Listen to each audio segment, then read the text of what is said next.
இயற்கையான டேட்ஸ், பாதாம், பிஸ்தா, cashew and honey கொண்டு தயாரிக்கப்பட்ட lion date nut bites. Celebrate this Diwali with Indian Princess. Shop your favorite styles and get induction stuff free. அப்பவும் இப்பவும் எப்பவும் சென்னை அதிரடி கலெக்ஷன் சரவெடி செலிப்ரேஷன். அந்த புலி படத்துக்கு ஒரு 15 கோடி ரூபா வாங்கினதை ஒரு கணக்கில் காட்டலை அப்படிங்கிறது தான் அந்த வழக்கு. அதில் வந்து ஒரு 1.5 கோடி ரூபா அபராதம் அவருக்கு போட்டிருக்காங்க. அதை வந்து கட்ட முடியாது, ஏதோ ஒரு முகாந்திரம் இல்லாமல் அந்த வழக்கை போட முடியாது. இல்லை சார், இப்போது பரபரப்பாக கைதி 2 ட்ராப் ஆயிடுச்சு அப்படின்ற மாதிரியே சொல்லிட்டுருக்காங்க. இது எந்த அளவுக்கு உண்மை? கைதி 2வை பொறுத்தளவுக்கு அவர் கேட்ட சம்பளத்தை தயாரிப்பாளர் கொடுக்கறதுக்கு இப்போ தயாராக இல்லை. ஏன்னா ஆஃப்டர் கூலி வந்து லோகேஷனுடைய இமேஜுங்கிறது ரொம்ப சரிஞ்சிருச்சு. இந்த ரஜினி கமல் இணையும் படத்திற்கான ஆஃபீஸை வந்து லோகேஷ் கனகராஜுக்கு ராஜ்கமல் போட்டு கொடுத்துட்டாங்கங்கிறது தான். அப்போ அந்த படத்தை அவர் தான் இயக்க போகிறாருங்கிற அளவுக்கு. இப்போ வடிவேல் அவர்கள் அந்த நடிகர் சங்கம் அந்த மீட்டிங்கில் வந்துட்டு பேசியிருக்காரு. அதுக்கு வந்து அவர் யூடியூபர்ஸ்க்கு அகைன்ஸ்டாக நிறையா பேசுகிறாரு. அப்படிங்கும்போது அதற்கு ஒரு யூடியூபர் என்ன சொல்லியிருக்காருன்னா, முதல்ல இதெல்லாம் நீங்கள் சரி பண்ணிக்கோங்க, எங்களை சொல்லாதீங்க அப்படின்ற மாதிரி சொல்கிறாரு. யூடியூபர்கள் அழிக்கிறாங்க. முக்கியமாக அவர் சொல்ல வர்றது இந்த விமர்சகர்கள்னு அவர் சொல்ல வர்றாரு. அது காரணம் இல்லைங்கிறது அவருக்கே தெரியும். ஏன்னா சினிமாவை அழிப்பது வடிவேலு போன்ற சில பேர் தான்.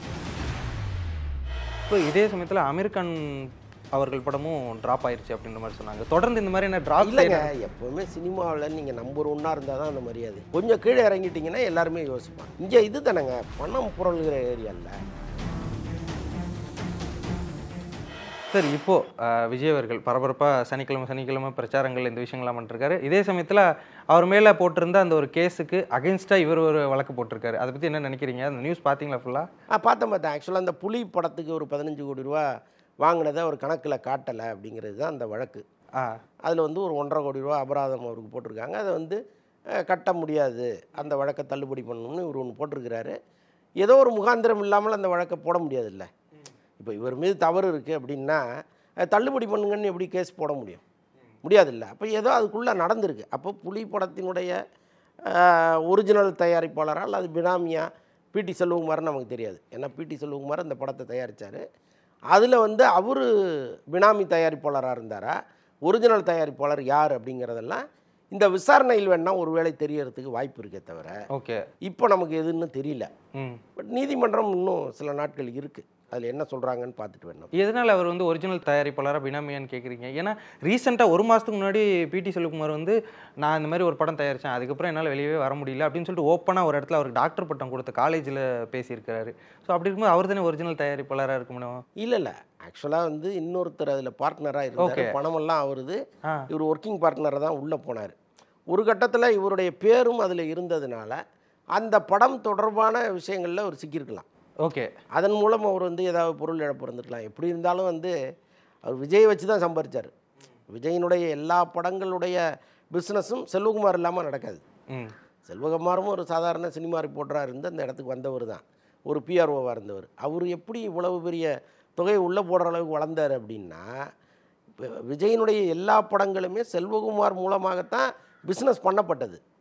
அப்போ அவருக்கு வந்து ஒரு பெரும் தொகை கமிஷனுங்கிற முறையில் வந்திருக்கும். இப்போ விஜய் வந்து ரொம்ப பீக்கில் இருந்தார் இல்லையா, அது வரைக்கும் வந்து பிஸ்னஸை இவர் தானே பார்த்துட்டு இருந்தார். புலிக்கு முன்னால் வரைக்கும் அவருடைய எல்லா படங்களுடைய பிஸ்னஸும் செல்வகுமார் தான் பார்த்தார். அப்போ அந்த வருமானம்ங்கிறதே விஜயால் வந்தது தானே அவருக்கு. அப்போ அவர் இழந்ததும் விஜயினுடைய பணம் தான். என்னுடைய சொந்த பணத்தை நான் இழந்துட்டேன்னு அவர் சொல்கிறத நம்ம அப்படியே ஏற்றுக்க வேண்டிய அவசியம் இல்லை. அதுக்கு நான் சொல்கிறேன், இதில் வந்து இந்த புலி படத்தில் ஏற்பட்ட முரண் காரணமாக தான் செல்வகுமாரே அவர் வெளியேற்றுறார் விஜய்.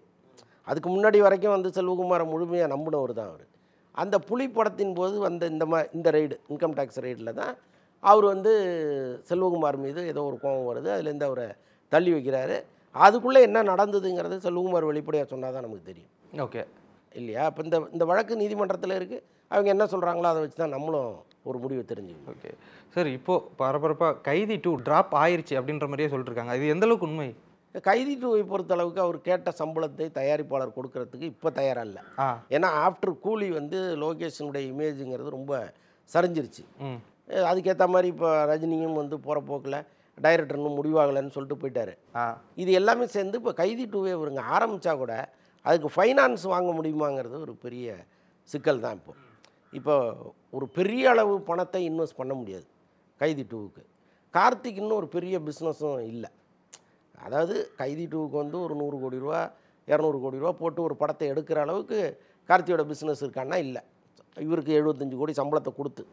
ஸோ அப்படியெல்லாம் இருக்கும் பொழுது அதை வந்து பண்ணுவாங்களாங்கிற ஒரு டவுட் இருக்குது. ஆனால் இப்போது லேட்டஸ்ட் தகவல் என்ன அப்படின்னா, இந்த ரஜினி கமல் இணையும் படத்திற்கான ஆஃபீஸை வந்து லோகேஷ் கனகராஜுக்கு ராஜ்கமல் போட்டு கொடுத்துட்டாங்கங்கிறது தான். ஓகே, ஆமாம், போட்டு கொடுத்துட்டாங்க. அப்போ அந்த படத்தை அவர் தான் இயக்க போகிறாருங்கிற அளவுக்கு இப்போதைக்கு செய்தி இருக்குது.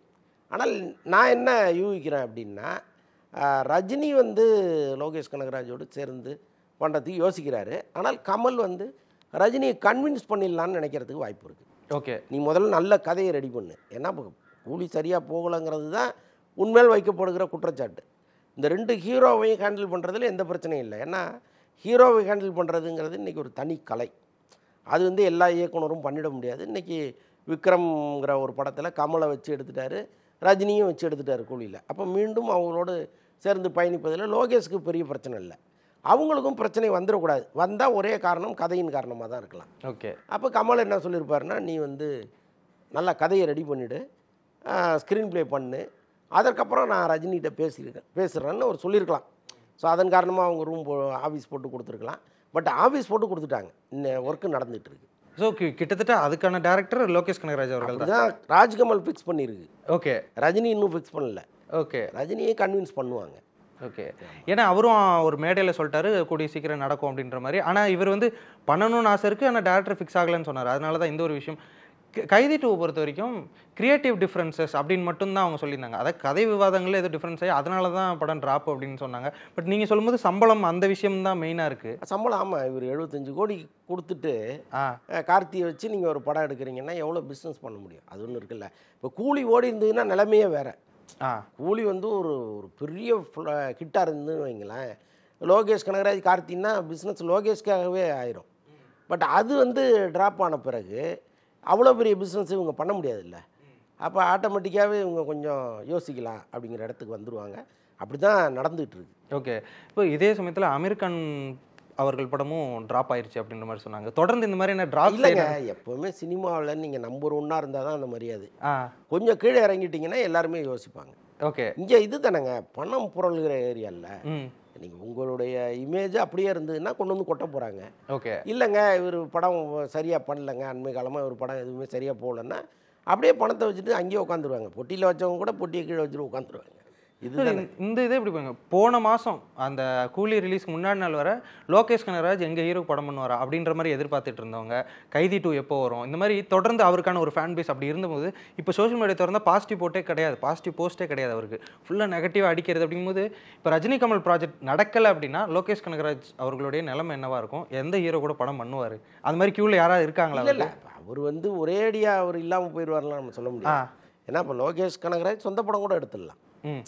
ரொம்ப இப்போ சங்கர் எப்படி வந்து வேறு வேறு இயக்குனர்களை வச்சு சொந்த படம் எடுத்துறாரு அந்த மாதிரி எடுக்கலாம். அல்லது அவரே கூட ஒரு சின்ன பட்ஜெட்டில் ஒரு படத்தை எடுத்து ப்ரூவ் பண்ணிட்டு திரும்ப வந்துடலாம். ஸோ அதனால் சினிமாவில் ஒரே அடியாக அவர் முடிஞ்சு போயிட்டாரெல்லாம் சொல்ல முடியாது. அதனால் பார்க்கலாம், வெயிட் பண்ணலாம். ஓகே சார், இப்போ இந்த பிஆர் கேம்பெயின் இந்த விஷயங்களை பற்றி இப்போ தொடர்ந்து நிறைய பேர் பேசியிருக்காங்க. இந்த ஸ்ரேயாஸ் தனுஷ் அவர்களுடைய மேனேஜர் இட்லி கடை ஆடியோ லஞ்சில் பேசினார். இப்போ வடிவேல் அவர்கள் அந்த நடிகர் சங்கம் அந்த மீட்டிங்கில் வந்துட்டு பேசியிருக்காரு. நடிகர்களுக்குள்ளே இந்த மாதிரியான விஷயங்கள்லாம் பண்ணிட்டுருக்கீங்க அப்படின்ற மாதிரி சொல்லிட்டு இருக்காங்க. அதற்கு வந்து அவர் யூடியூபர்ஸ்க்கு அகைன்ஸ்டாக நிறையா பேசுகிறாரு. அப்படிங்கும்போது அதற்கு ஒரு யூடியூபர் என்ன சொல்லியிருக்காருன்னா, முதல்ல இதெல்லாம் நீங்கள் சரி பண்ணிக்கோங்க, எங்களை சொல்லாதீங்க அப்படின்ற மாதிரி சொல்கிறாரு. இந்த கருத்தை நீங்கள் எப்படி பார்க்குறீங்க? இந்த விஷயங்கள் எந்த அளவுக்கு மோசமாக நடந்துட்டு வந்துட்டுருக்கு? இல்லை, வடிவேலை பொறுத்தளவுக்கு அவர் வந்து அங்கே ஏதோ பேசணுங்கிறதுக்காக பேசிட்டு போயிட்டாருன்னு தான் நான் பார்க்குறேன். ஏன்னா உண்மை வேறாக இருக்கும்போது அவர் வேறொன்று சம்மந்தம் இல்லாமல் பேசிட்டு போகிறார். இப்போ ஒரு படம் ஓடாமல் செய்வது இந்த 10 யூடியூபர்கள் தாங்கிறது ஒரு பக்கம் அவர் பேசுகிறார். ஒரு 10 பேர் தான் தமிழ் சினிமாவை அழிக்கிறாங்க அப்படின்னு பேசுகிறாரு. கூட தயாரிப்பாளர்களே சொல்கிறாரு.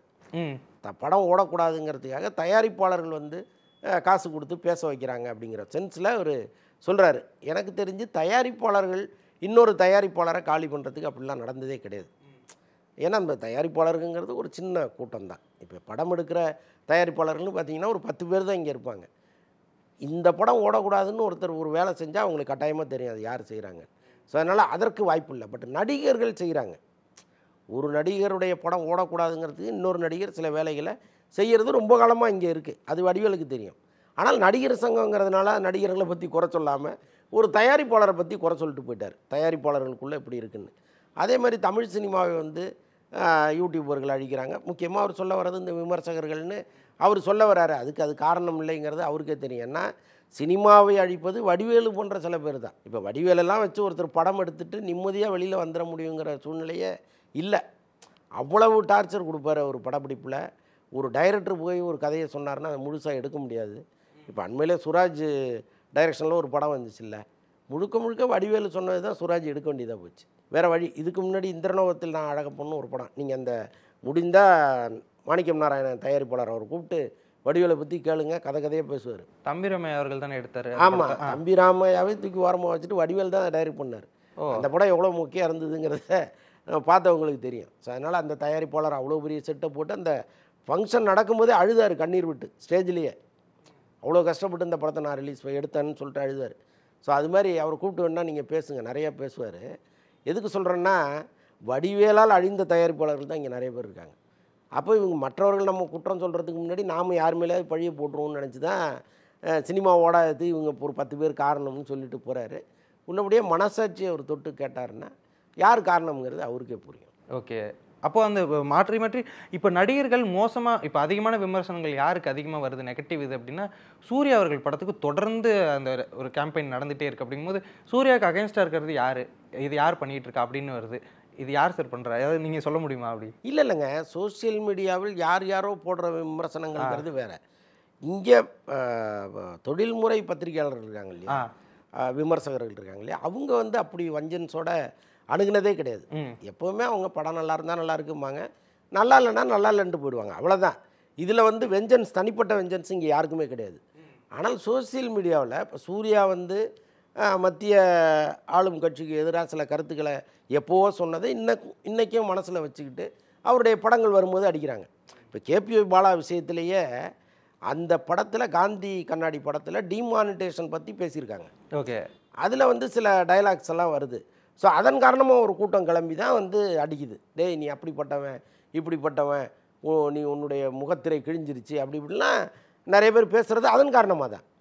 அப்போது இங்கே ஒரு கூட்டம் வந்து அரசியல் ரீதியாக ஒரு படத்தை நசுக்கிறதுக்கு தயாராக இருக்குது. ஓகே, அப்படி மாட்டிக்கிட்டவங்க தான் இவங்கெல்லாம். சார், நிறைய விஷயங்கள் பகிர்ந்துக்கிட்டீங்க. உங்களுடைய நேரத்திற்கும் கருத்திற்கும் நன்றி. இயற்கையான டேட்ஸ், பாதாம், பிஸ்தா, கேஷு அண்ட் ஹனி கொண்டு தயாரிக்கப்பட்ட lion date nut bites. Celebrate this Diwali with Indian Princess. Shop your favorite styles and get induction stuff free. அப்பவும் இப்பவும் எப்பவும் சென்னை அதிரடி கலெக்ஷன் சரவெடி செலிப்ரேஷன்.